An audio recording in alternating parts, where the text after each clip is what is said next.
seen, no ear has heard, no heart has imagined. Brace yourself. Welcome to the revolution.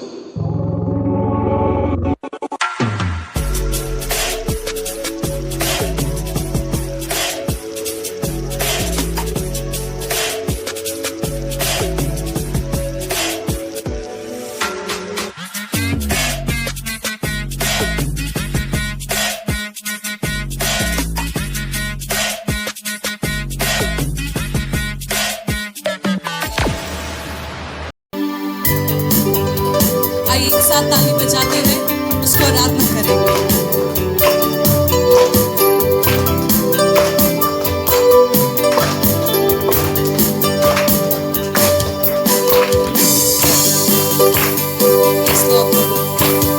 आइए थोड़ा चलेंगे उस धन के साथ, उस परमेश्वर को महिमा करें जो राजाओं का राजा है।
आज के दिन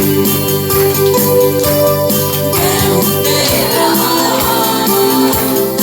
आज के दिन। आगे गीत कहता है, हम भूल जाए निराशाओं को, आशाओं का है ये दिन। यीशु मसीह तू हमारे है संग, कोई नहीं तेरे बिन। आइए आज वो सारा निराशाओं को भूल जाए, क्योंकि वो यीशु मसीह आशा बन के हमारे जीवन में आया है और हमारे संग संग खड़ा है और हमारे साथ है। भूल जाए निराशाओं को, आशाओं का है दिन। यीशु मसीह तू हमारे है संग, कोई नहीं तेरे बिन।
विश्वास करके बढ़ना है हमें, क्योंकि कोई नहीं उसके बिन। हालेलुया। भरोसे न रहना हमें, तूने दिया है नया दिन। विश्वास करके बढ़ना हमें, कोई नहीं तेरे बिन।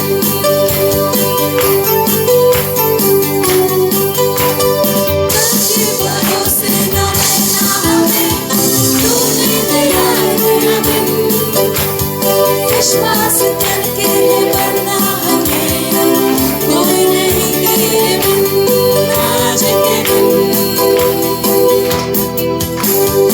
आओ मिलकर के हम सब नाचे, तो आओ मिलकर के हम सब नाचे। आइए हाथों को उठाकर धन्यवाद हो, धन्यवाद हो, धन्यवाद हो तेरा, धन्यवाद हो, धन्यवाद हो, मैं हूँ तेरा। आज के दिन मैं हूँ तेरा, आज के दिन।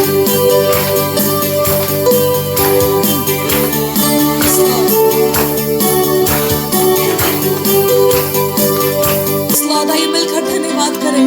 आइए अपने शब्दों को थोड़ा ऊंचा करें और उस परमेश्वर को धन्यवाद करें। ओ तेरी स्तुति हो, ओ तेरी स्तुति हो यीशु। ओ थैंक यू जीसस। धन्यवाद प्रभु, धन्यवाद परमेश्वर। ओ धन्यवाद प्रभु, धन्यवाद प्रभु। आइए मेरे प्रियो कुछ देर अपने धन्यवाद का शब्द प्रभु को कहे, उसको महिमा करें। Oh thank you Jesus. ओ धन्यवाद, धन्यवाद, धन्यवाद यीशु। Welcome you Jesus, we welcome you Lord, we welcome you Jesus, we welcome you. बरसा दे तेरे आग को, बरसा दे तेरी अग्नि को। Yes Lord, come God, बरसा दे यीशु।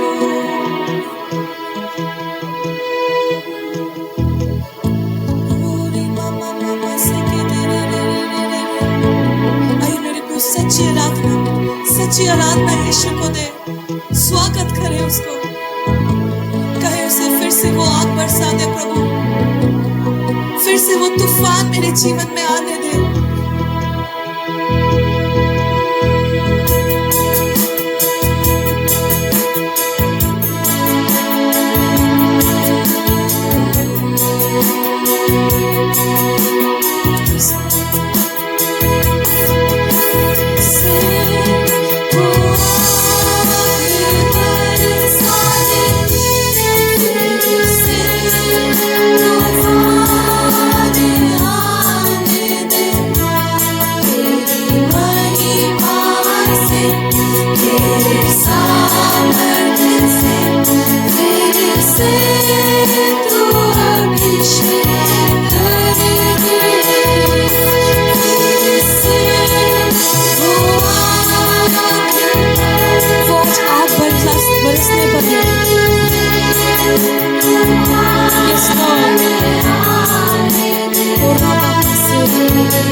मुझे आज तेरे घर जाना अवश्य है।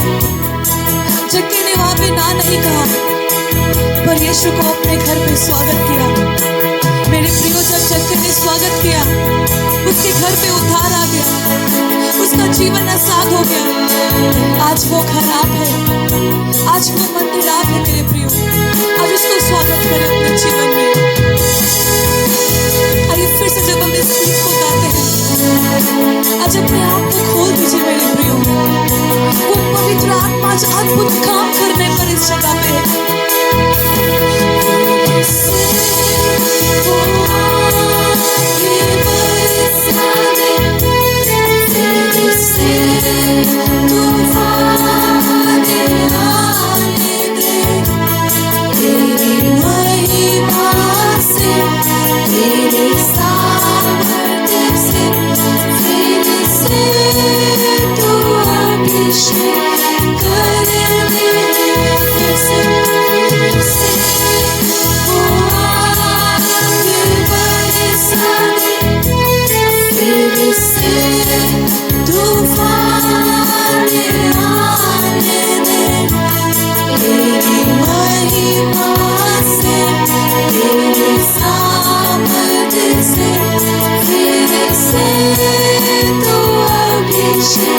Yes, Lord, come Holy Spirit again.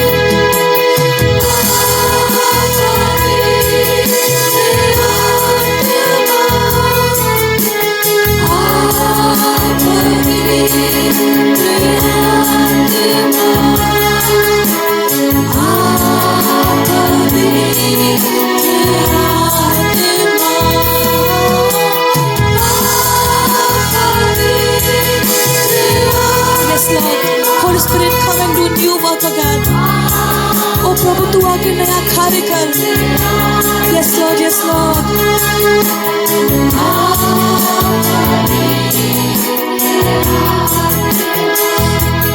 शुक्रिया, शुक्रिया,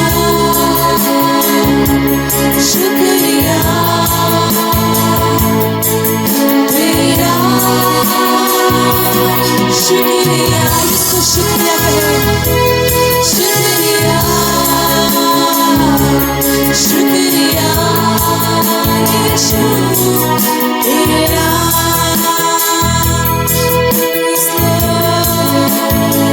शुक्रिया यीशु, तू पहले दे आवाज़ को। यस लॉर्ड प्रभु, तू अपनी हवा को बहने दे परमेश्वर। आज हर एक दिल को तू छू ले प्रभु, और तेरा दर्शन से भर दे।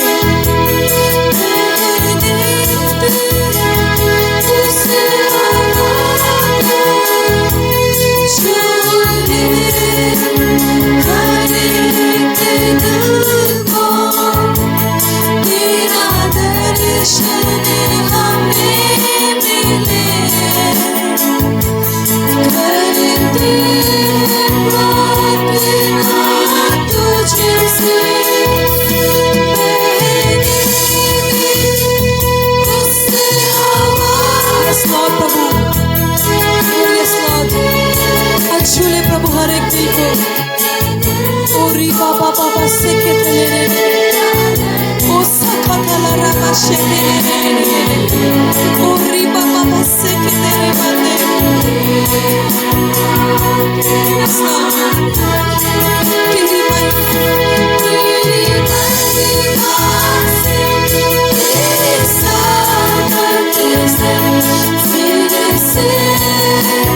Yes, Lord. मेरे प्यू रिसीव करे उसकी ब्लेसिंग्स को। Yes, Lord. आज वो आत्मा को स्वीकार करे अपने जीवन पे, उसको नया काम करने दे मेरे प्रियो। Yes, Lord.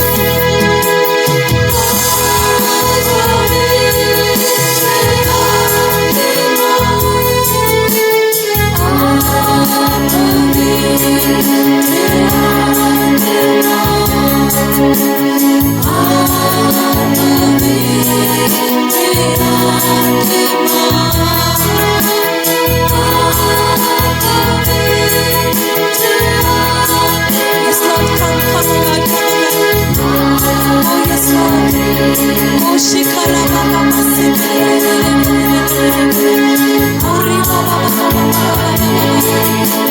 उसको स्वागत करे मेरे प्रिय, स्वागत करे उसको।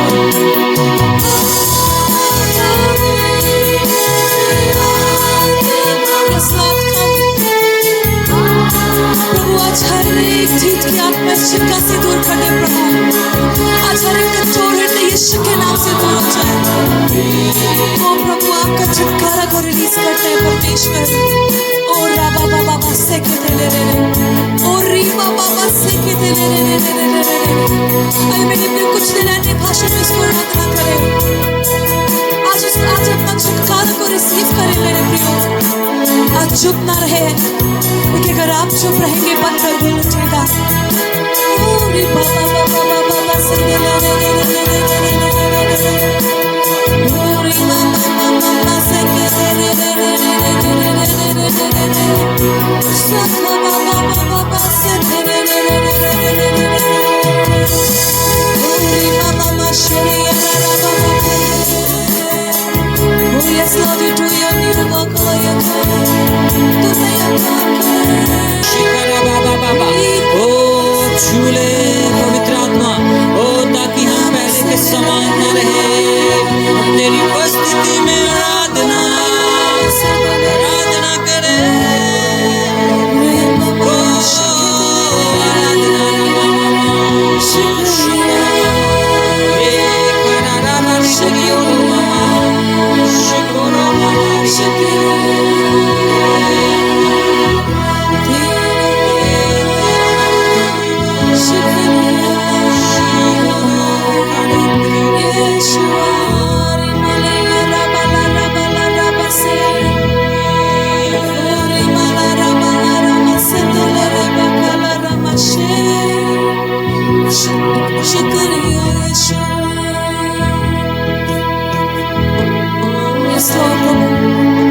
आराधना प्रभु, जब हम पाप में थे, जब हम कीचड़ में फंसे हुए थे प्रभु,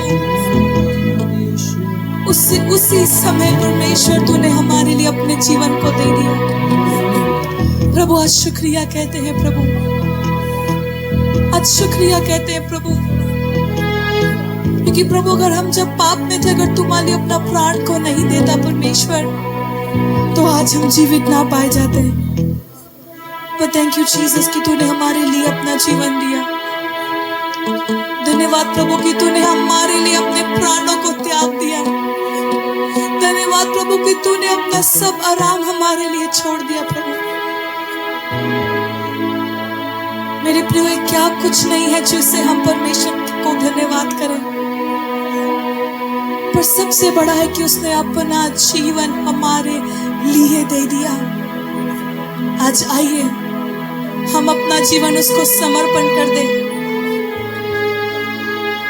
thank you Jesus, thank you Lord. प्रभु we surrender our lives to you God. प्रभु हम अपना जीवन तेरे हाथों में समर्पित करते हैं। हमारा आत्मा प्राण शरीर तेरे हाथों में सौंपते प्रभु। तो कब्जा करे, कब्जा करे, कब्जा करे प्रभु।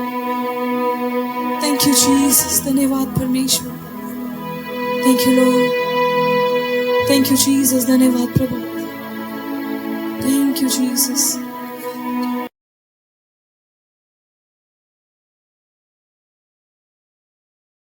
प्यारे परमेश्वर पिता, हम आपका धन्यवाद करते हैं आज के सुबह में, जब हम आपके वचन को सुनने के लिए जा रहे हैं। प्रभु पिता, हमारे कानों को खोल ताकि हम विश्वास से सुन सके। हमारे आंखों को खोल ताकि हम विश्वास के कामों को देख सके। और इस जगह में प्रभु हम आपके कार्य को पूरा होने के लिए प्रभु प्रार्थना करते हैं। हर एक डिस्ट्रैक्शन, हर एक नींद की आत्मा को हम यीशु के नाम से इस जगह से दूर करते हैं। इस समय हम अपना पूरा ध्यान तेरे वचन की ओर लाते हैं, यीशु मसीह के नाम से। आमीन, आमीन, आमीन। आइए हम अपनी जगह में बैठेंगे और आइए हम वचन निकालेंगे। इब्रानियों 5 अध्याय और उसका 12 से 13 वचन को पढ़ेंगे और आज का प्रचार का आरंभ करेंगे। समय के विचार से तो तुम्हें गुरु हो जाना चाहिए था, तो भी यह आवश्यक हो गया है कि कोई तुम्हें परमेश्वर के वचनों की आदि शिक्षा फिर से सिखाए। तुम तो ऐसे हो गए हो कि तुम्हें अन्न के बदले अब तक दूध ही चाहिए, क्योंकि दूध पीने वाले बच्चे को तो धर्म के वचन की पहचान नहीं होती, क्योंकि वह बालक है। हालेलुया। इब्रानियों का लेखक यहाँ पे विश्वासियों को एक डांट, एक फटकार लगा के कह रहा है। और क्यों ये डांट को लगा रहा है और कह रहा है क्योंकि अब तक तुम्हें अन्न के बदले दूध ही चाहिए। बोल रहा है कि समय के अनुसार तुम्हें तो गुरु हो जाना चाहिए था, लेकिन अब भी ऐसा हो गया है कि कोई आए और तुम्हें वचन की आदि शिक्षा फिर से सिखाए। तुम तो ऐसे हो गए हो जिन्हें अन्न के बदले अब तक दूध ही चाहिए। दूध एक बालक, एक छोटे बच्चे के लिए होता है ना। एक ऐसे बच्चे के लिए जो अभी जन्मा है उसके लिए दूध होता है। लेकिन जो सॉलिड फूड या फिर एक भोजन या फिर उसको मांस बोल सकते हैं, वो किसके लिए होता है? जो परिपक्व हो गया है, जो बड़ा हो गया है, जो सीख गया है कि खाना कैसे खाना है। हालेलुया। और परमेश्वर के राज्य में अगर हम देखें, इब्रानियों का इस समय में कई लोग ऐसे थे जो जिन्हें उस समय तक दूध ही चाहिए था, है ना। और हम आपको बताएंगे कि दूध क्या है और सयाना भोजन क्या है। तो दूध वो भोजन होता है जो आसानी से कहाँ जाता है? पेट में चला जाता है ना। लेकिन अन्न जो है उसको पहले चबाना पड़ता है, उसको फिर पेट क्या करता है? एक प्रोसेस में लेके जाता है जिसको पाचन क्रिया बोलते हैं। उसके बाद एक लंबा समय है जिसके कारण वो भोजन जो है शरीर को लगता है ना। दूध नए जन्मे हुए बच्चे के लिए सही है, लेकिन यही दूध अगर वो बड़ा हो जाए और फिर भी यही दूध का डिमांड करे कि नहीं, मेरे को मीट नहीं खाना है, मेरे को चावल नहीं चाहिए, मुझे सिर्फ दूध चाहिए, तो कुछ प्रॉब्लम है कि नहीं, है ना। और इब्रानियों का लेखक इस समय कह रहा है कि समय के विचार से तो तुम्हें गुरु हो जाना चाहिए था, तो भी यह अवश्य हो गया है कि कोई तुम्हें परमेश्वर के वचनों की आदि शिक्षा फिर से सिखाए। तुम तो ऐसे हो गए हो कि तुम्हें अन्न के बदले अब तक दूध ही चाहिए, क्योंकि दूध पीने वाले बच्चे को धर्म के वचन की पहचान नहीं होती, क्योंकि वह बालक है। वो बालक है इसलिए वो दूध पीना चाह रहा है, लेकिन परमेश्वर का वचन चाहता है कि हम और आप बालकपन से बाहर निकलकर एक मैच्योर, है ना, एक सयाना या एक परिपक्व बेटा बने। और ये परमेश्वर का चाहत है कि उसका हर एक बच्चा बालक ना रहे, यानी कि उसको सिर्फ दूध ना पिलाए, लेकिन वो बच्चा बड़ा हो, मैच्योर बने। और परमेश्वर के राज्य में भी यदि हम एक मसीह है ना, जो नया जन्म पाया है, वो क्या है? एक बालक के समान है। लेकिन जब वो व्यक्ति अपने जीवन में लगातार परमेश्वर के वचन को खाता है, सीखता है, वो परिपक्व बनते जाता है। और जब वो सयाना होता है, वो परमेश्वर के सामने एक परिपक्व बेटे की तरह आता है। और तब परमेश्वर उससे अपने दिल की बातों को पूछता है और बोलता है, बेटा क्या करे बताओ, तुम बताओ। परमेश्वर विश्वासी जो परिपक्व है, जो उसका दोस्त है, उसका करीब आ जाता है, परमेश्वर उनसे अपने दिल का हाल चाल बांटता है। आपका पिता अगर बहुत थका हुआ घर आएगा तो छोटा बच्चा से हंस के बात करेगा, लेकिन यदि आप परिपक्व है, आपसे अपना दिल का बात बताएगा, अपना बोझ को बताएगा। और परमेश्वर चाहता है कि हम सिर्फ बच्चे ना रहे, लेकिन परिपक्व बनने की ओर आगे बढ़े। हालेलुया। परमेश्वर चाहता है कि हम वो परिपक्व बने, हम एक जगह पे आके रुक ना जाए हमारा मसीह जीवन। आपको पता है, कई कलीसिया आपको ऐसा एनवायरनमेंट नहीं देता है जहां पे आप परिपक्व बन पाए, वहां पे आप बच्चे ही रहेंगे, आपको वो ऐसा परिस्थिति नहीं मिलेगा जहां पे आप परिपक्व बने। लेकिन वीएफसी कलीसिया एक नए जन्मे विश्वासी को वो एनवायरनमेंट देता है जिससे वो परिपक्व बने। हम आपको एग्जांपल बताते हैं कैसे परिपक्व बना जाता है। दूध कौन लोग पीता है पता है? जो लोग सिर्फ रविवार को चर्च आ रहा है या रविवार को संडे स्कूल आ रहा है, और उसके बाद संडे सिर्फ चर्च आता है और सिर्फ वचन सुनता है और चला जाता है। ये है दूध पीने वाले लोग। लेकिन मांस खाने वाले लोग कौन है? जो लोग सेल ग्रुप्स अटेंड करते हैं, जो लोग बीच में जाकर बाइबल स्टडी अटेंड करते हैं, जो अपना डिसाइपलिंग कराते हैं। ये लोग हैं जो मांस को खा रहे हैं। और ये लोग हैं जो लोग खुद भी सीख रहे हैं और दूसरों को भी सिखा रहे हैं। ये व्यक्ति क्या कर रहे हैं? मांस को खा रहे हैं। चर्च आना और जाना आसान है, दूध पीना यानी कि आसान है, लेकिन मांस खाना है तो चबाना पड़ेगा, मेहनत लगता है। सप्ताह के बीच में जाके आपको सीखना पड़ेगा।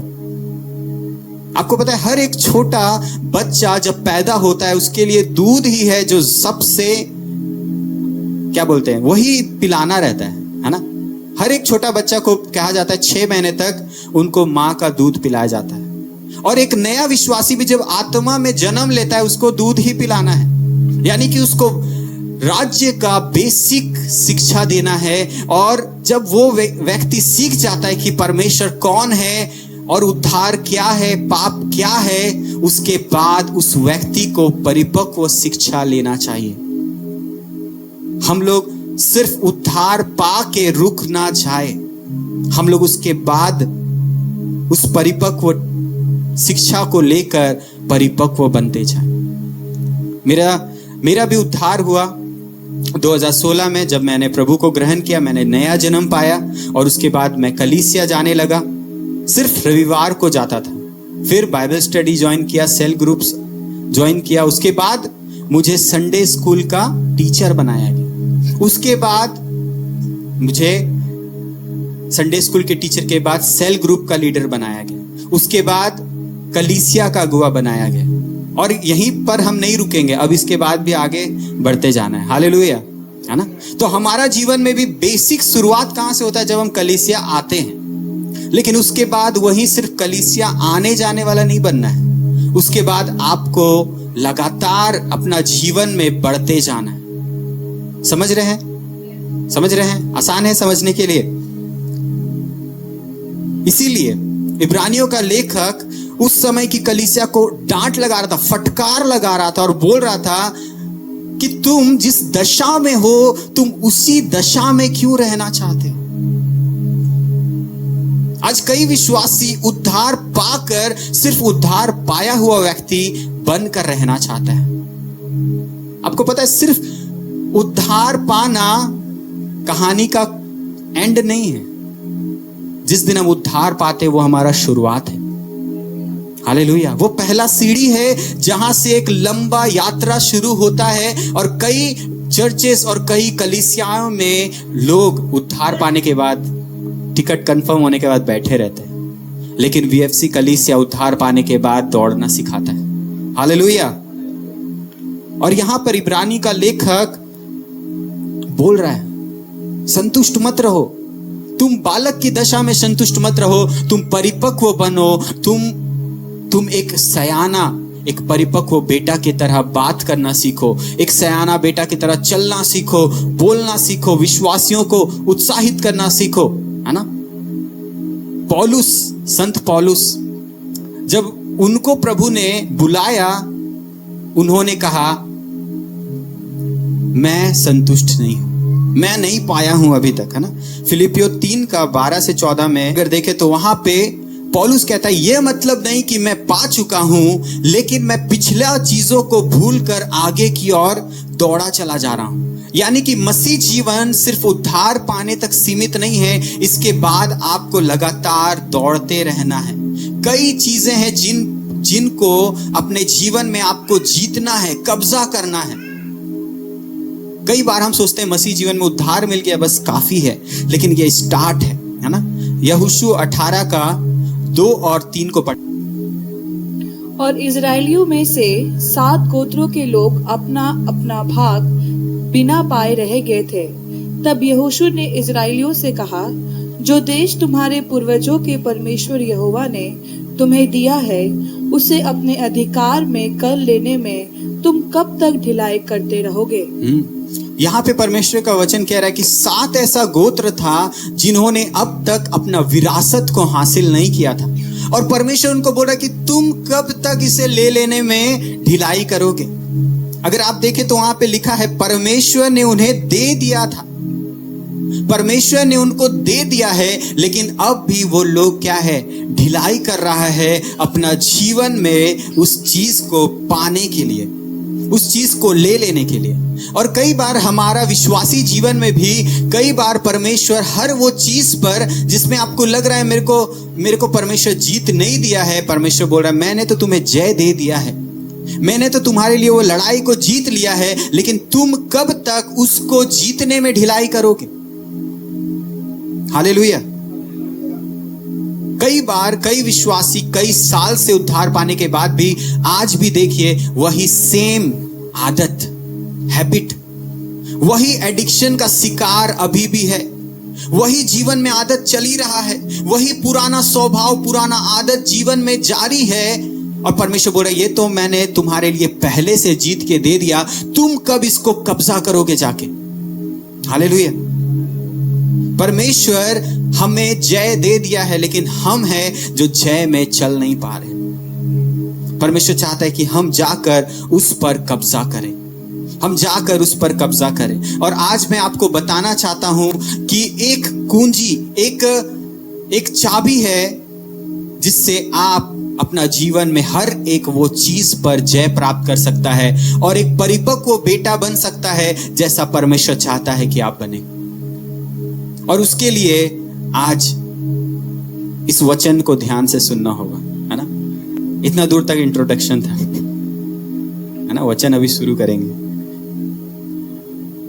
आज जो कुंजी मैं बताना चाह रहा हूं, इस कुंजी को जानने के बाद आप कभी भी निराशा में नहीं जिएगा, कभी भी अकेलापन में नहीं जिएगा, कभी भी एक हारा हुआ जिंदगी नहीं जिएगा, कभी भी ऐसा नहीं जिएगा कि मैं बेचारा हूं।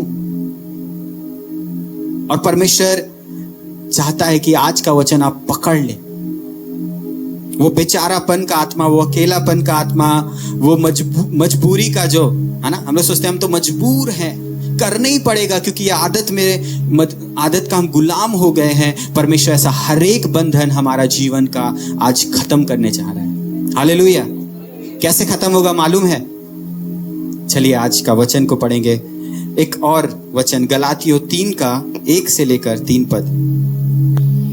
हे निर्बुद्धि गलातियों, किसने तुम्हें मोल लिया है? तुम्हारी तो मानो आंखों के सामने यीशु मसीह क्रूस पर दिखाया गया। मैं तुमसे केवल यह जानना चाहता हूँ कि तुमने आत्मा को क्या व्यवस्था के कामों से या विश्वास के समाचार से पाया? क्या तुम ऐसे निर्बुद्धि हो कि आत्मा की रीति पर आरंभ करके अब शरीर की रीति पर अंत करोगे? वो चाबी बताने से पहले, वो आपको वो कुंजी बताने से पहले एक आपके अंदर में एक चीज है जिसको हम पहले छूना चाहते हैं, है ना। आपके अंदर में ये चीज है, लेकिन आप उस चीज को पहले अपने जीवन से हटाना होगा, तब वो चाबी काम करेगा, तब वो लॉक खुलेगा, है ना। तो उसके लिए गलाती 3 का 1 से लेकर 3 तक हम पढ़ा है, और वहां पे लिखता है हे निर्बुद्धि गलातियों, है ना। सबसे पहले फिर पौलुस यहाँ पे डांट दिया। आज का वचन जब हम तैयार कर रहे थे, हम बोले परमेश्वर, पौलुस तो सबको बोलता है हे मेरे कलेजे के टुकड़े, हे मेरे प्रिय पुत्र, परमेश्वर का अनुग्रह तुझे मिलता रहे, लेकिन यहाँ में जब पत्र लिख रहा है सीधा डांट के बोल रहा है हे निर्बुद्धि गलातियों, है ना। वो संबोधित कर रहा है, लेकिन ये प्यार से भी बढ़ के है, पता है। हालेलुया। प्रेम से भी बढ़कर संबोधन क्या है? जब डांटने का हक मिलता है, क्योंकि बाइबल में लिखा है परमेश्वर जिससे प्रेम करता है, जिसे पुत्र बना लेता है, उसी को डांटता है। जब परमेश्वर आपको कलीसिया में लाया है और वचन से डांट रहा है, तो याद रखिए वो आपको पुत्र की नाई व्यवहार कर रहा है। और पौलुस भी यहाँ पर उनको पुत्र की नाई, जो एक बच्चे के तरह है, उसको बड़ा पुत्र के तरह डांट रहा है ना। जब हम लोग देखते हैं हमारा छोटा बच्चा कुछ बदमाशी करता है, हम लोग उसको डांटते हैं। क्यों? क्योंकि हम लोग चाहते हैं कि वो गलती को ना करके एक परिपक्व व्यक्ति बने। हालेलुया, समझ रहे हैं?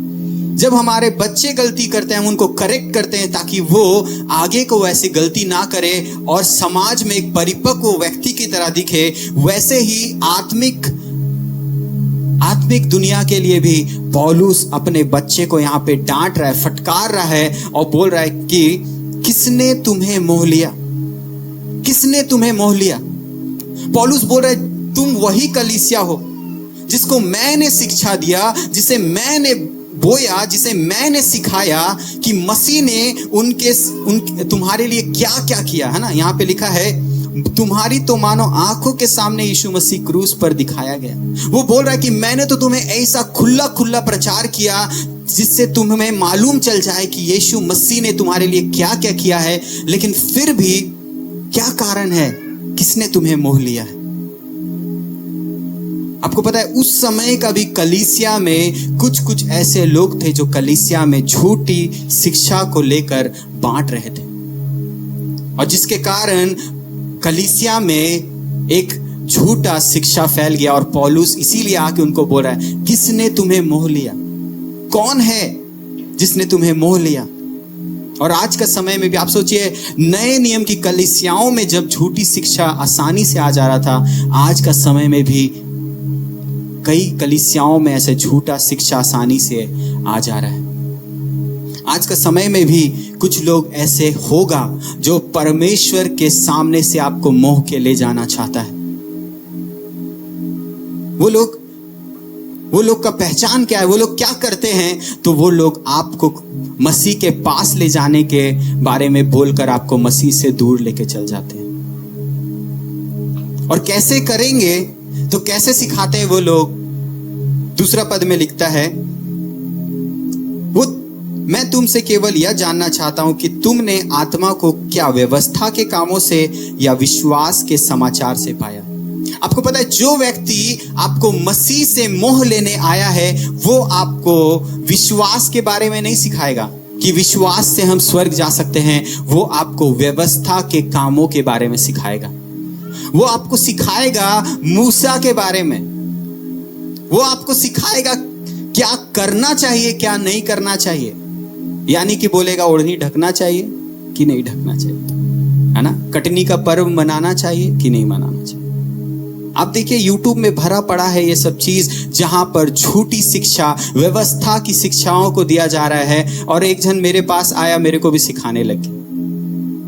मेरे को तो बोला कि कटनी का पर्व मनाना चाहिए। अप्रैल का महीना या फरवरी का महीना में बोला यहूदी लोग कटनी का पर्व मना रहे हैं, हम लोग भी मनाते हैं और आपको भी मनाना चाहिए। हम बोले हम सिर्फ 2 पर्व मनाते हैं, एक प्रभु भोज, दूसरा बपतिस्मा, क्योंकि यही है जो यीशु मसीह छोड़ के गया। बाकी सब व्यवस्था को यीशु मसीह पूरा कर दिया। हालेलुया। ऐसे लोग आपको यही सिखाएंगे कि कलीसिया में व्यवस्था, आपका जीवन में ये नहीं बोलना चाहिए, दाढ़ी नहीं कटाना चाहिए, बाल नहीं कटाना चाहिए, बाल लंबा रखना चाहिए, छोटा रखना चाहिए, काला नहीं पहनना चाहिए, पीला पहनना चाहिए, सादा पहनना चाहिए। आपको यही सब सिखाएगा और ये आपको विश्वास का शिक्षा नहीं देगा। ऐसा लोग आपको क्या करना है व्यवस्था के बारे में बताएगा। व्यवस्था अच्छा चीज है, लेकिन ये लोग व्यवस्था के द्वारा आपको मसीह से दूर ले जाएगा, है ना। 2 में कहता है कि हम लोग को क्या दिया गया है, तो पौलुस बोलता है विश्वास का समाचार।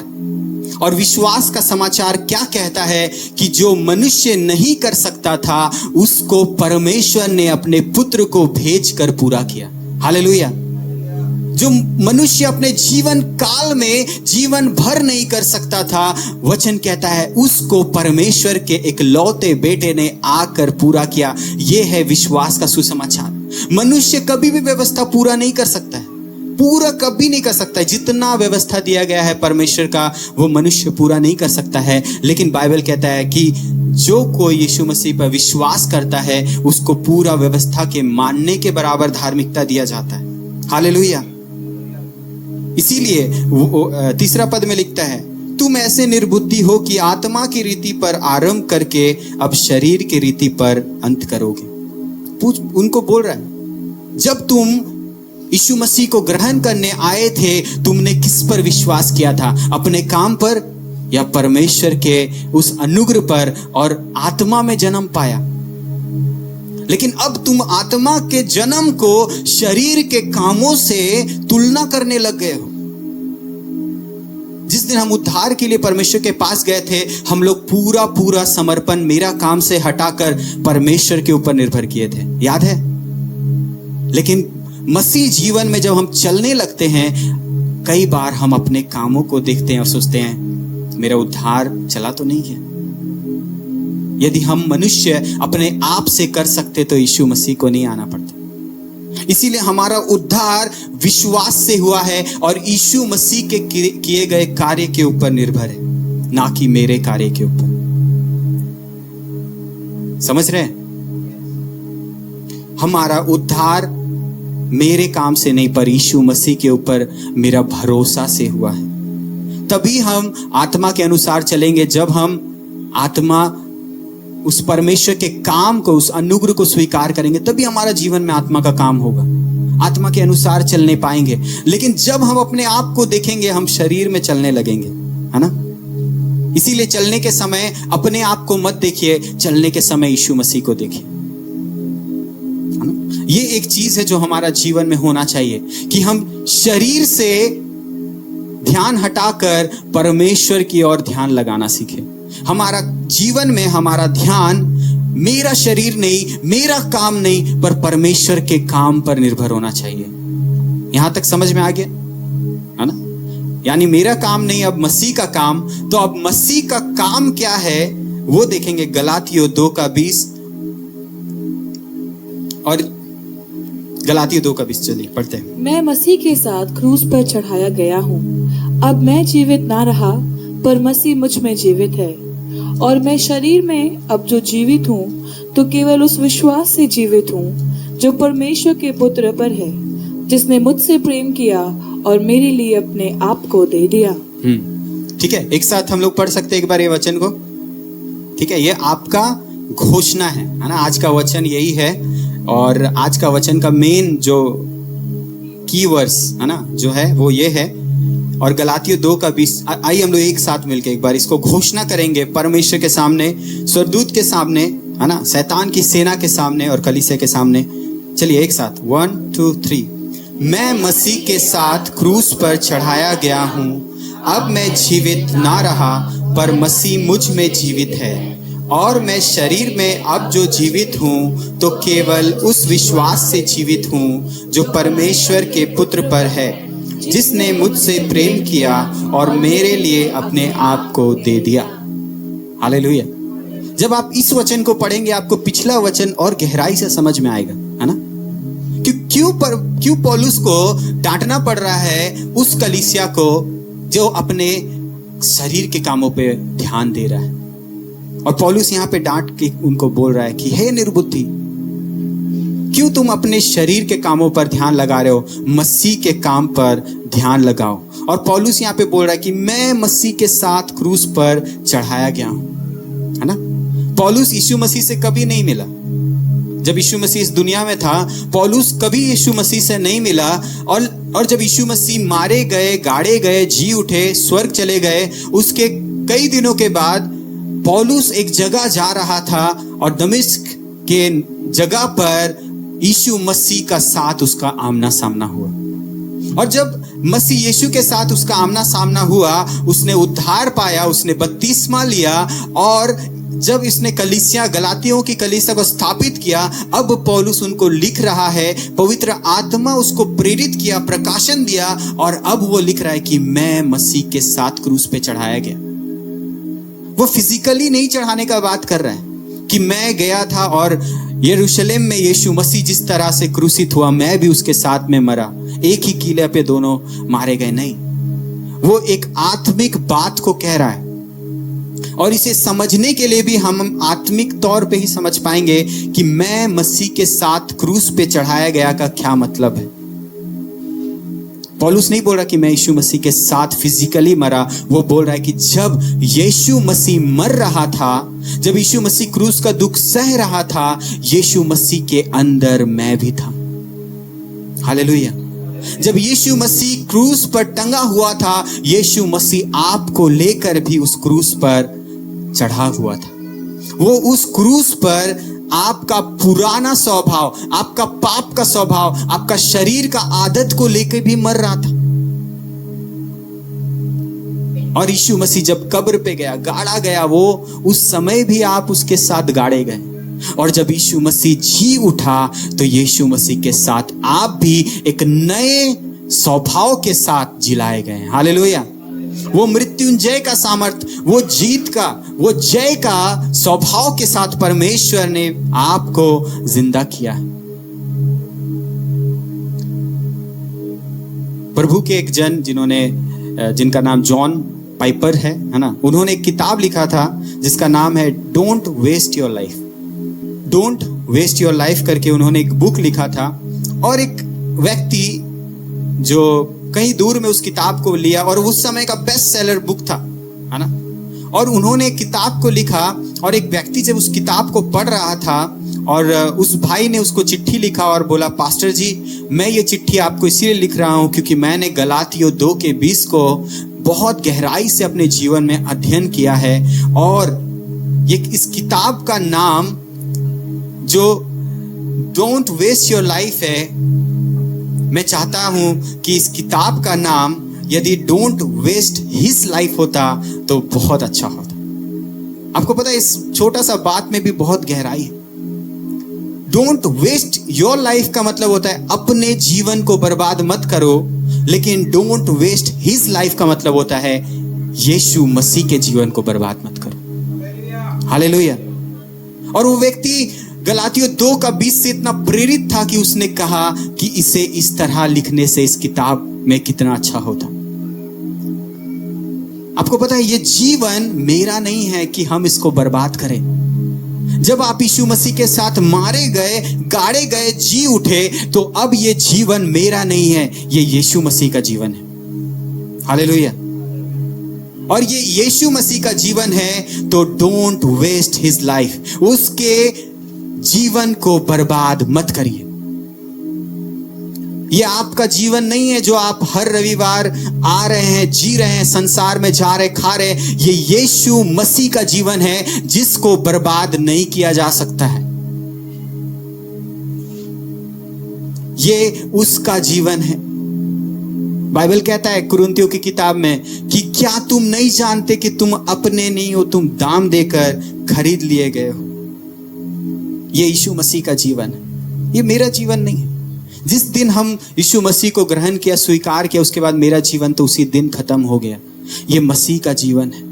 और इस जीवन को लेकर हम क्या कर रहे हैं, कैसे हम उसके दिए हुए जीवन को जी रहे हैं? क्या हम उसके जीवन को बर्बाद कर रहे हैं अपने तरीके से जीकर? क्या यीशु मसीह अगर आपके देह को इस्तेमाल करता इस संसार में अपनी सेवा करने के लिए, तो क्या आप आज जैसे उसको इस्तेमाल कर रहा है, आप अपना देह को वैसे वो करता, या उससे और गहराई से करता कि वो सुबह उठता, पहाड़ों में जाता, प्रार्थना करता, सुसमाचार सुनाता, है ना? हम लोग उसके जीवन को जो उसने खरीदा है, ये तो मेरा नहीं है, ये उसने खरीदा है, उसको हम बर्बाद कर रहे हैं। इसीलिए हम लोग को अपने आप को मारना होगा यीशु मसीह के साथ। हम लोग का सेल्फ को क्रूस पर मारना होगा, है ना? क्यों मारना होगा पता है? क्योंकि जिस दिन, है ना, मनुष्य जाति पाप में पड़ा, उत्पत्ति की किताब में मनुष्य का पूरा ध्यान परमेश्वर से हटके अपने ऊपर आ गया और मनुष्य देखने लगा, हाय मैं तो पापी हूं, मैंने पाप किया, मैं नंगा हूं, मैं छुप जाऊं, और डर से छुप गया।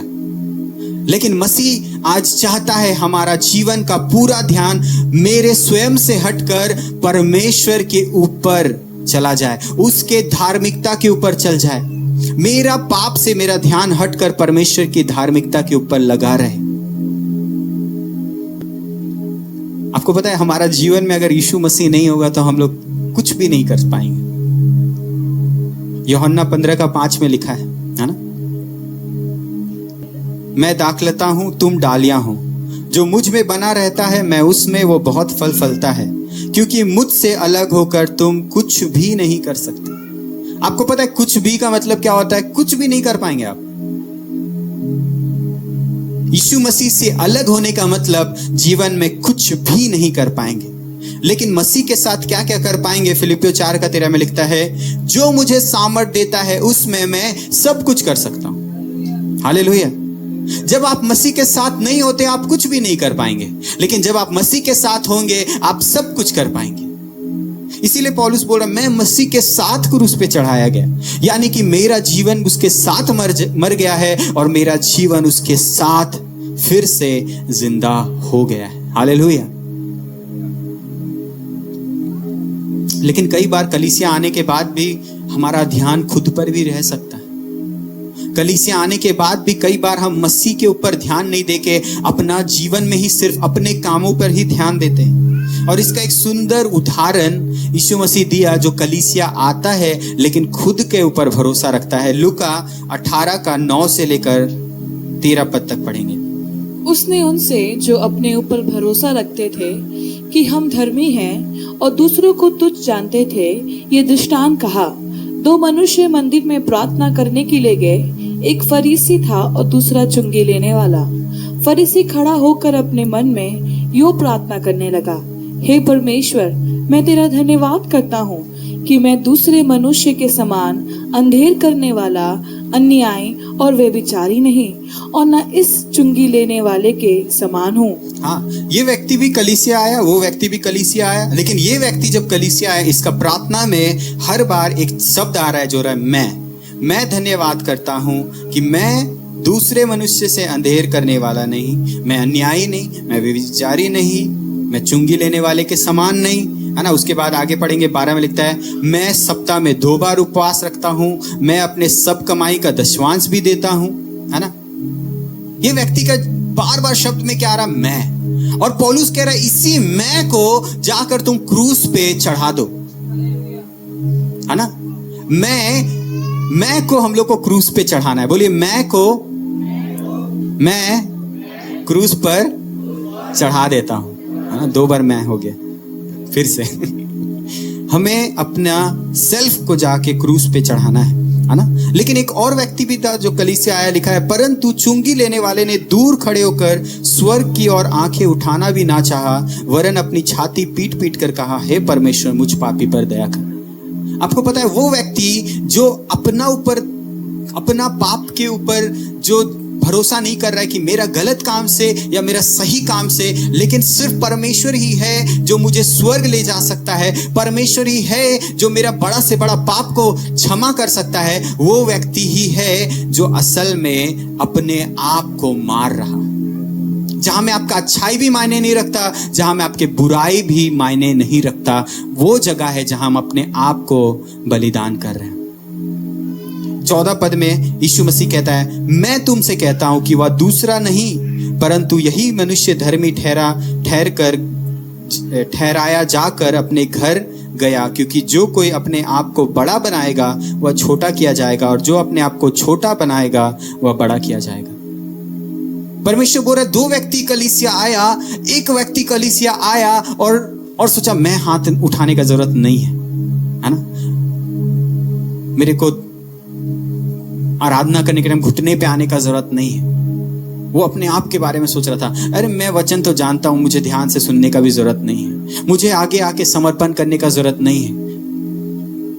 वो अपने आप को धर्मी जता रहा था, और बाइबल में लिखा वो व्यक्ति जो अपने आप को धर्मी जता रहा था वो धर्मी ठहर के घर नहीं गया, लेकिन वो व्यक्ति जो कलीसिया आया, रो रो कर फूट फूट कर परमेश्वर के पास दुहाई दिया, समर्पण किया, वचन सुना, और वो व्यक्ति धार्मिकता को लेकर वापस गया। हम कलीसिया आकर एक्टिंग नहीं कर सकते। हमारा एक्टिंग कलीसिया को समझ में नहीं आएगा, लेकिन परमेश्वर को आता है। हमें परमेश्वर के पास आके अपना सच्चाई को रखना चाहिए। जब हम कलीसिया आते हैं, हमारा सेल्फ को मारने के लिए आते हैं और परमेश्वर का उस धार्मिकता को लेने आते जो परमेश्वर हमें दे रहा है। हालेलुया। वही धर्मी ठहरा जो परमेश्वर पर भरोसा रखता है ना। वही धर्मी ठहरेगा जो परमेश्वर पर भरोसा रखता है। जब आप अपना काम से ज्यादा परमेश्वर पर भरोसा रखते हैं, आप उस समय धर्मी ठहरेंगे। जब यीशु मसीह के सामने क्रूस पर एक चोर चढ़ाया गया था बगल में, वो चोर यीशु मसीह को बोला, प्रभु जब आपका राजा आए मेरे को याद रखना। बाइबल में लिखता है वही चोर यीशु मसीह के साथ उसी दिन स्वर्ग में पाया गया। हालेलुया। वो कितना गलत काम किया होगा अपना जीवन भर, लेकिन उसने अपना जीवन के उस बुरे काम पर भरोसा नहीं रखा, लेकिन यीशु मसीह के धार्मिकता पर भरोसा रखा। उसका भरोसा उस काम पे नहीं था कि मैंने इतना बुरा किया है कि परमेश्वर मुझे स्वर्ग नहीं ले जा सकता। उसने भरोसा किया कि मेरा बुराई जितना भी काला पीला क्यों ना हो, परमेश्वर मुझे फिर भी स्वर्ग ले जाने का योग्यता रखता है। हालेलुया।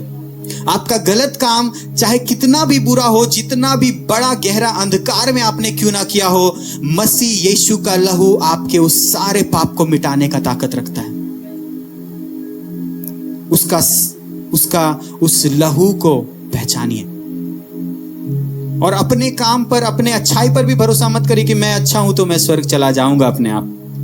बाइबल कहता है कि जो कोई मेरे पीछे आना चाहता है उसको अपने आप का इनकार करना होगा, यानी अपने अच्छाई का भी इनकार करना होगा, अपने बुराई का भी इनकार करना होगा।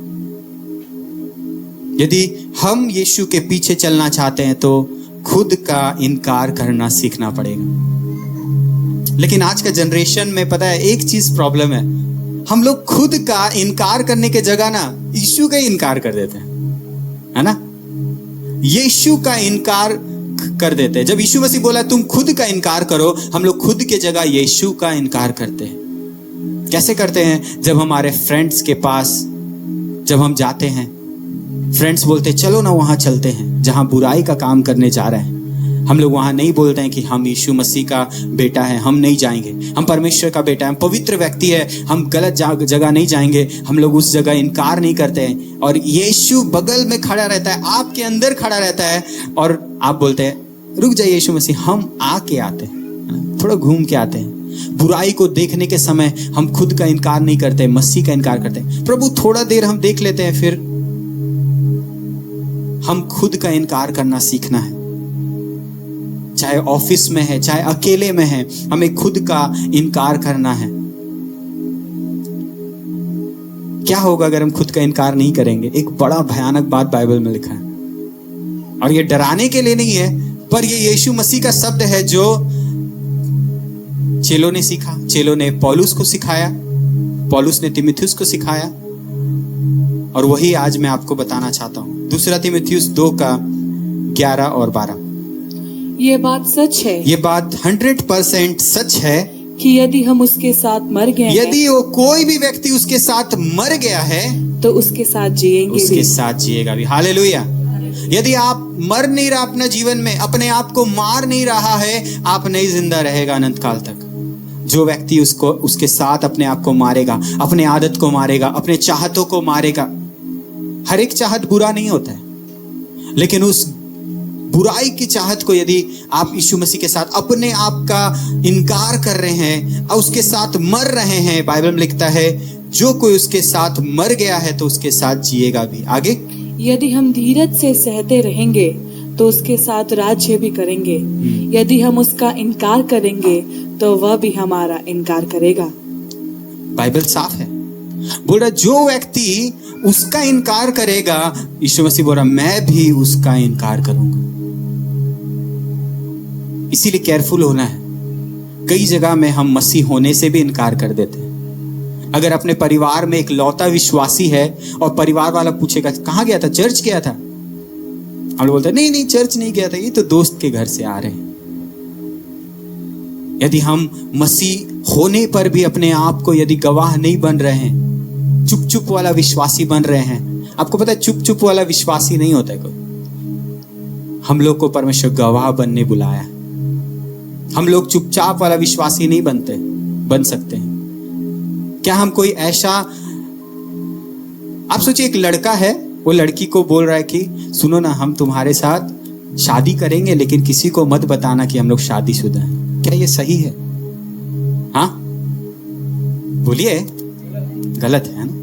तो क्या आप जब यीशु मसीह के साथ एक रिश्ता में जुड़ रहे हैं, आप उसका दुल्हन है, आप गवाह यदि नहीं बन रहे संसार के सामने, क्या ये सही होगा? नहीं होगा, है ना? इसीलिए हमें अपने आप को मारना है, अपना शर्म को भी मारना है कि कोई क्या सोचेगा, क्या बोलेगा। ये शर्म को भी अपना क्रूस पे मार देना है यीशु मसीह के साथ। कई चेलों को गांव भी घुसने नहीं दिया, भगा दिया, लेकिन फिर भी वो लोग बोला चलो हम लोग तो परमेश्वर के लिए निरादर होने के लिए भी तो योग्य ठहरे। क्या हम बिना घर से निकले कहीं सुसमाचार सुनाए बोल रहे हैं हम उसका चेला है, या जाके निंदित होने के बाद बोलेंगे हाँ हम चेला है, तो एक अलग खुशी लगेगा। हालेलुया। परमेश्वर चाहता है कि हम उसके साथ मर जाएं। जो उसके साथ मर जाएगा वो उसके साथ जी भी उठेगा। और ये कहाँ होता है पता है? जब हम बपतिस्मा लेते हैं। जब हम बपतिस्मा लेते हैं, ये जगह है जहां हम यीशु मसीह के साथ मर रहे हैं, और यही वो जगह है जहां गाड़े जा रहे हैं और उठ रहे हैं। कई व्यक्ति सोचता है बपतिस्मा लेने से क्या होगा? ये होगा कि आप यीशु मसीह के साथ मरेंगे, यीशु मसीह के साथ गाड़े जाएंगे और यीशु मसीह के साथ जी उठेंगे। लोग डरता है बपतिस्मा लेने से। बपतिस्मा डर का जगह नहीं है, रीति रिवाज का जगह नहीं है। बपतिस्मा एक रहस्य का जगह है जहां एक व्यक्ति मसीह के साथ क्रूस उठा के जा रहा है, क्रूस पे मर रहा है, और यीशु मसीह उसको कब्र से एक नया जीवन के साथ बाहर निकाल रहा है। हालेलुया। प्रेरितों काम 8:36 में लिखता है, खोजा, जब मार्ग में जा रहा था एक जल का जगह पहुंचा, यीशु मसीह का प्रचार किया उसको फिलिप्पुस आके, और यीशु मसीह का क्रूस के बारे में सुना कि यीशु मसीह के साथ कैसे मरना है, गाड़ा जाना है, जी उठना है। फिलिप्पुस जब ये बात उसको बताया, खोजा बोला यहाँ जल है, जल मिल गया है, कौन है जो मुझे बपतिस्मा लेने से रोक सकता है? आपको पता है एक सच्चा व्यक्ति जो सच में जान जाएगा कि क्रूस पर मरना कितना जरूरी है, जी उठना कितना जरूरी है यीशु मसीह के साथ, वो व्यक्ति बपतिस्मा लेने के लिए ऐसा उत्साहित हो जाएगा। आज का कलीसियाओं में बपतिस्मा को लेकर उत्साह क्यों नहीं है? क्योंकि आज बपतिस्मा एक रीति रिवाज लगता है कलीसिया को, कि बपतिस्मा लेना उद्धार पाना है। नहीं, बपतिस्मा लेना यीशु मसीह के साथ मरना और जी उठना है। और ये एक आत्मिक रहस्य है बाइबल का। जैसे पौलुस बोला, मैं मरा, मैं उसके साथ गाड़ा गया, मैं जी उठा। बपतिस्मा लेना यीशु मसीह के साथ गाड़ा जाना है, जी उठना है। यहाँ कई लोग आए और पूछा हम क्या करें? पौलुस बोला बपतिस्मा लो, पतरस बोला बपतिस्मा लो, है ना? खोजा बोला यहाँ तो पानी भी मिल गया, कौन मुझे रोक सकता है? आपको पता है कोई आपको बपतिस्मा लेने से रोक नहीं सकता यदि आपके अंदर उत्साह है तो। उसके लिए किसी का परमिशन लेने का जरूरत नहीं। खोजा नहीं बोला हम जाएंगे पूछ के आएंगे, नहीं, यदि आप तैयार है आप बपतिस्मा ले सकता है। वो बोला क्या रोक सकता है? तो फिलिप्पुस बोला क्या तू पूरा विश्वास करता है? तो बोला हाँ पूरा विश्वास करता है। एक चीज जो बपतिस्मा के लिए जरूरी है वो है पूरा विश्वास। यदि आप पूरा विश्वास करते हैं तो आप बपतिस्मा ले सकते हैं। और बपतिस्मा लेने से, है ना, उसका भी एक अर्थ है, हम लोग सिखाते हैं। बैप्टिज्म का मतलब होता है, जो यूनानी भाषा में जो उस शब्द का अनुवाद है, तो उसका मूल शब्द है वो है बैप्टिजो, है ना। और बैप्टिजो का मतलब होता है किसी चीज को डुबाना, है ना, यानी पूरा तरह से किसी चीज को किसी चीज में मिला देना, है ना। या फिर उस चीज को ऐसे समझे तो एक कपड़ा का टुकड़ा लिए, है ना, और उसको हम क्या किए, एक रंग में डुबा दिए। अब क्या हुआ, वो रंग किस में चढ़ गया? कपड़ा में। है ना। और कपड़ा में क्या आ गया? रंग। रंग में आ गया कपड़ा, है ना। कपड़ा में हो गया रंग। हालेलुया। तो अब रंग कहाँ है? और कपड़े में क्या है? रंग है। हालेलुया। वैसे ही है ना, वैसे ही आप कहाँ है? मसीह में है। मसीह कहाँ है? आप में। हालेलुया। दूसरा कुरिन्थियों 5:17 में लिखा है, जो कोई मसीह में है वो नया सृष्टि है। और उसके बाद एक जगह में पौलुस कहता है महिमा की आशा। मसीह जो है महिमा का आशा कहाँ रहता है? आप में रहता है। यानी कि आप में मसीह और मसीह आप में, यानी एक मिल गया है ना। ऐसा मेल हो गया है कि अब इसको कोई अलग नहीं कर सकता। कलर को तो भले कोई अलग भी कर दे, लेकिन आप जो मसीह से जुड़े हैं उससे कोई अलग नहीं कर सकता। रोमियो 8 में लिखा है, ना ऊंचाई ना गहराई ना स्वर्गदूत ना प्रधानताएं ना अकाल, है ना, न गरीबी ना अमीरी, और ना ऐसा कोई रचना ना सृष्टि, कोई भी ऐसा चीज नहीं है जो आपको उस एकता से अलग कर सकता है जो आप मसीह के साथ जुड़ गया। हालेलुया। लेकिन अब हम आपको पूछना चाहते हैं, जब आप मसीह के साथ इतना एक हो गया है, क्यों आपको डर लगता है कि ये चीज मेरे जीवन में मेरे को मसीह से अलग कर देगा? अगर आप बैप्टिज्म लिया है, आपको कभी नहीं डरना चाहिए कि आप मसीह से अलग हो सकता है। उल्टा जो चीज आपके पास आ रहा है उसको आप रौंदते हुए, है ना, अपने पैर के नीचे कुचलते हुए परमेश्वर के साथ चल सकते हैं। हालेलुया। कोई भी ऐसा सृष्टि नहीं है जो आपको, जो आप एक हो गया है मसीह के साथ, अलग कर सकता है। लेकिन अलग होने के लिए, एक होने के लिए आपको अलग होना पड़ेगा। और ये सिद्धांत परमेश्वर पहले से बना के रखा है।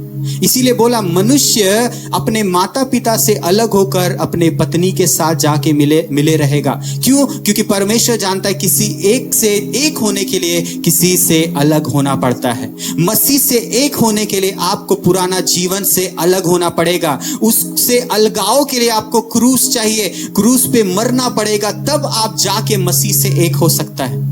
आप एक साथ दो जीवन नहीं जी सकते। आपको अलगाव चाहिए और उसके लिए आपको अलग होना पड़ेगा पुराना स्वभाव, पुराने चीजों से, पुराने आदतों से। बैप्टिज्म वो कुंजी है, जो कुंजी का हम बात कर रहे हैं। ये वो चाबी है जो आपका जीवन में कभी अकेलापन नहीं लाएगा। क्यों? क्योंकि मसीह जो महिमा की आशा है आपके साथ हर जगह जाता है। ये आपको कभी हारने नहीं देगा, क्योंकि वो जयवंत से बढ़कर है। बाइबल में लिखा है, जो संसार में है उससे जो तुम में है बड़ा है। हालेलुया। वो परमेश्वर आपके अंदर रहता है। किस चीज से डर सकते हैं? कोई छोड़ के चला जाए, चला जाए, अकेलापन नहीं सताएगा। वो बाइबल में लिखा है, कभी नहीं छोड़ेगा, कभी नहीं त्यागेगा। कभी निराशा नहीं आ सकता है, क्योंकि वो है जो हमें इनकरेज करता है।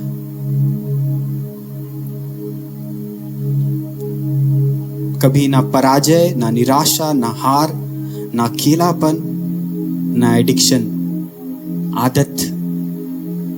विश्वासी होने के बाद ऐसा कोई आदत नहीं है जो आपको पकड़ के रख सकता है। यदि आप मसीह है, आपका अगर जन्म लेते ही आपके साथ कोई आदत जुड़ा है तो उसको भी मसीह नाश कर सकता है। हम बहुत डरते थे। मेरे एक आदत था जो जब हम 8 साल के थे तब से मेरे जीवन से जुड़ा हुआ था। लेकिन जिस दिन हम मसीह में आए, हम प्रभु का धन्यवाद करते हैं, वो आदत तोड़ दिया परमेश्वर। ऐसा कई आदत है जो मेरा जीवन से टूट गया। क्यों? क्योंकि वो परमेश्वर जो आपके अंदर रहता है, वो जो संसार का चीज है उससे बड़ा है। हालेलुया। और ये सिर्फ बपतिस्मा में ही होता है। और ये सिर्फ हमारे साथ नहीं हुआ। लिखा है पुराने नियम में जब पुरानी वाचा थी, वहां भी ये चीज को परमेश्वर ने किया, है ना। 1 कुरिन्थियों 10 का 1 और 2। मैं नहीं चाहता कि तुम इस बात से अनजान रहो कि हमारे सब बाप दादे बादल के नीचे थे और सब के सब समुद्र के बीच से पार हो गए और सब ने बादल में और समुद्र में मूसा का बपतिस्मा लिया। बाइबल कहते हैं एक और बपतिस्मा हुआ था जब इजराइलियों को परमेश्वर जो गुलामी में 400 साल से थे, चिल्लाते थे, रोते थे, दुहाई देते कि परमेश्वर इस गुलामी से, इस दर्द भरे जिंदगी से हमें बाहर निकाल। वो लोग थोड़ा प्रभु में बढ़ना चाहते हैं, उनको लिखा है उनका काम 10 गुना बढ़ा दिया जाता था। यानी कि आप 10 किलो का वजन से बाहर निकलना चाह रहे हैं, आपके ऊपर 1 क्विंटल लाद दिया जा रहा है। ऐसे भारी भारी बोझ का जीवन से जब वो लोग निकलना चाह रहे थे, परमेश्वर ने उनको अपने अनुग्रह से छुड़ाया, उनको वहां से बाहर निकाला। और जब वो समुद्र, लाल समुद्र के पास थे, तो उस समुद्र से जब जा रहे थे, बाइबल में लिखा है जल और आकाश के बीच में से उनको बपतिस्मा दिया गया। परमेश्वर ने उनको उस जगह में बपतिस्मा दिया। और उसी तरह से जैसे वो लोग एक अंधकार भरे जीवन, दर्द और रोना, जहां दांत पीसना, ऐसे गुलामी में से जब वो लोग निकल रहे थे, परमेश्वर उनको निकाला। हमारा जीवन भी ऐसे कहीं अंधकार भरे जीवन में हो सकता है जहां हम जी रहे हो, जहां आपको लग रहा है ये आदत को तो छोड़ नहीं पाएंगे, इस जगह से निकल नहीं पाएंगे। मेरे प्रियो, आज वो आदत का आखिरी दिन है। आज यहां से निकलने के बाद वो आदत आपके साथ नहीं जाएगा। वो अंधकार, वो दर्द, वो तकलीफ, वो रोना आपके साथ नहीं जाएगा, क्योंकि बाइबल में लिखा है वो लोग उस जगह से जब बाहर निकले, वो जब उस अंधकार में थे, परमेश्वर ने उनको वहां से बाहर निकाला। और जब वो रास्ते में थे, एक घटना हुआ, है ना? क्या हुआ मालूम है आपको? 400 साल से एक गुलामी से बाहर निकल रहे थे वो लोग। जब लाल समुद्र के पास खड़े थे, यानी बपतिस्मा लेने के लिए खड़े थे, और उस समय पीछे से शैतान का पूरा सेना आ रहा था। फिरौन अपनी पूरी सेना के साथ उन लोग के पास आ रहा था ताकि उनको वापस गुलामी में लेके चला जाए। बपतिस्मा लेने के लिए अगर आप खड़े नहीं होंगे, पुराना सेना याद आ रहा है, याद रखिए। इसीलिए यीशु मसीह के साथ मरना बहुत जरूरी है। क्यों कलीसिया बोलता है बपतिस्मा लेना है? यदि आप चोर की तरह क्रूस पे लटके हुए होते, मर रहे होते और बोलते यीशु मसीह को मैं ग्रहण करता हूं, और उस दिन अगर आप मर जाते, स्वर्ग चले जाते सीधा, बपतिस्मा लेने का भी जरूरत नहीं पड़ता। वो चोर नहीं लिया बपतिस्मा। लेकिन इस संसार में यदि आप है, आपको बपतिस्मा लेना चाहिए, क्योंकि ये संसार में जीने के लिए आपको मरना पड़ेगा। ये संसार आपको जीने नहीं देगा यदि आप मरेंगे नहीं तो। हालेलुया, आप समझ रहे हैं? परमेश्वर के साथ जीने के लिए आपको खुद को मारना होगा। फिरौन का पूरा सेना उनको वापस गुलामी में ले जाने के लिए आ रहा था, और उस समय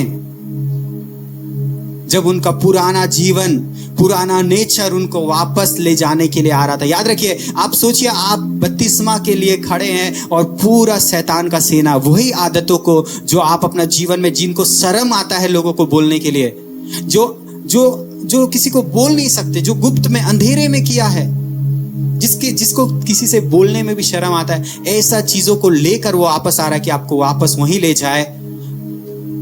परमेश्वर आपको एक बात बोलता है, निर्गमन 14 का 13 और 14 पद।